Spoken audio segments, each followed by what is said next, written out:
नमस्कार। आज की इस वीडियो में हम अभ्यास करना सीखेंगे ज्ञान मुद्रा के बारे में। तो सबसे पहले हम जानेंगे ज्ञान मुद्रा के कुछ फ़ायदों के बारे में और उसके बाद जानेंगे कि किस तरह से आपको ज्ञान मुद्रा का अभ्यास करना चाहिए, कितनी देर तक अभ्यास करना चाहिए और कब कब आपको इसका अभ्यास करना चाहिए। तो चलिए बात करते हैं सबसे पहले इसके कुछ फ़ायदों के बारे में।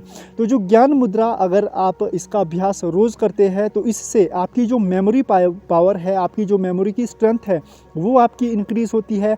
आपका जो कंसंट्रेशन लेवल है, किसी भी चीज़ पर अगर आपको कंसंट्रेशन करने में प्रॉब्लम आती है, फोकस करने में प्रॉब्लम आती है, तो उस स्थिति में भी आप इसका अभ्यास कर सकते हैं। इसके अलावा स्ट्रेस, तनाव, डिप्रेशन या फिर जो टेंशन की जो प्रॉब्लम हमें हो जाती है या ज़्यादा सोचने की जो प्रॉब्लम है, ओवर थिंकिंग की जो प्रॉब्लम है, उस स्थिति में भी अगर आप ज्ञान मुद्रा का अभ्यास करते हैं तो ये आपको बहुत फ़ायदा देगी आपकी स्ट्रेस लेवल को कम करने में, आपकी डिप्रेशन लेवल को कम करने में।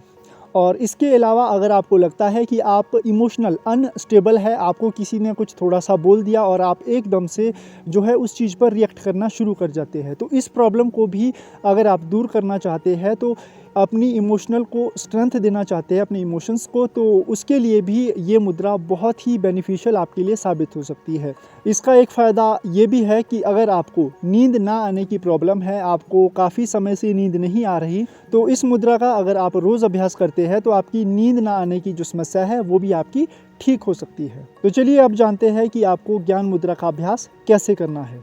ज्ञान मुद्रा का अभ्यास करने के लिए आप सिंपल अपनी योग मैट पर बैठ सकते हैं और सबसे अच्छा रहेगा कि आप पद्मासन, सुखासन या फिर किसी भी मेडिटेशन पोज में बैठकर इस मुद्रा का अभ्यास करें।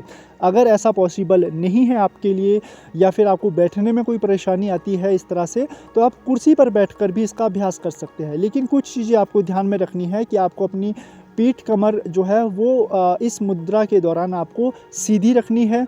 और दूसरी चीज़, आपको इस मुद्रा को करते समय अपनी जो कंसंट्रेशन है, पूरी अपना जो ध्यान है वो अपनी सांसों पर बना कर रखना है। ज्ञान मुद्रा का अभ्यास करने के लिए आपको अपने दोनों हाथों की जो इंडेक्स फिंगर है, इसे तर्जनी उंगली जो कहा जाता है, तर्जनी उंगली और अपना अंगूठा, इन दोनों को आपको एक साथ इस तरह से मिला लेना है। और ठीक जैसे आपने राइट हैंड में मिलाया, ठीक इसी तरह से लेफ़्ट हैंड में भी आपको इस तरह से ये मुद्रा बना लेनी है।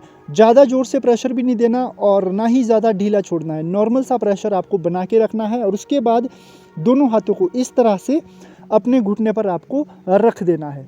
पीठ, कमर, गर्दन सीधी, आंखें बंद करके आप इसका अभ्यास करें। आंखें बंद कर दें, पूरी कंसंट्रेशन के साथ अपनी सांसों पर ध्यान बना के रखें। आप लगातार अपनी सांसों पर ध्यान बना के रखेंगे।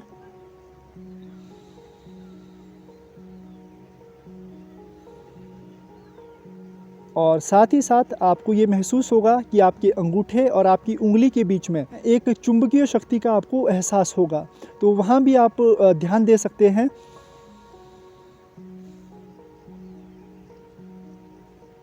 इसी स्थिति में आपको लगभग 15 मिनट से लेकर 45 मिनट तक बैठे रहना होगा और आपको अपना पूरा ध्यान जो है वो अपनी सांसों पर बनाकर रखना होगा। ज्ञान मुद्रा का अभ्यास आप दो तरह से कर सकते हैं। पहला तो आप 40 से 45 मिनट तक लगातार इसका अभ्यास करें, या फिर आप टाइम को स्प्लिट करके भी इसका अभ्यास करते हैं। तो इसका अगर आप स्प्लिट करके इसका अभ्यास करते हैं तो आपको 15-15-15 यानी कि 15 मिनट सुबह, 15 मिनट दिन में और 15 मिनट शाम को ज्ञान मुद्रा का अभ्यास करना है। रात को जब आप सो रहे होते हैं तो सोने से पहले आप इसका अभ्यास करें। तो इस तरह से अगर आप लगातार इसका अभ्यास करते हैं, लगभग 1 से 1.5 महीने के बीच में ही आपको जो है इसका जो बेनिफिट्स है, इसके बेनिफिट्स वो आपको दिखने शुरू हो जाएंगे। तो जितनी भी आपकी योग प्रैक्टिस आप जो करते हैं उसके साथ साथ आप इस मुद्रा का अभ्यास करें और निश्चित रूप से ही ये मुद्रा आपको बहुत सारे लाभ प्रदान करेगी। तो आज की वीडियो में इतना ही। मिलते हैं नेक्स्ट वीडियो में नेक्स्ट मुद्रा के साथ। तब तक के लिए नमस्कार।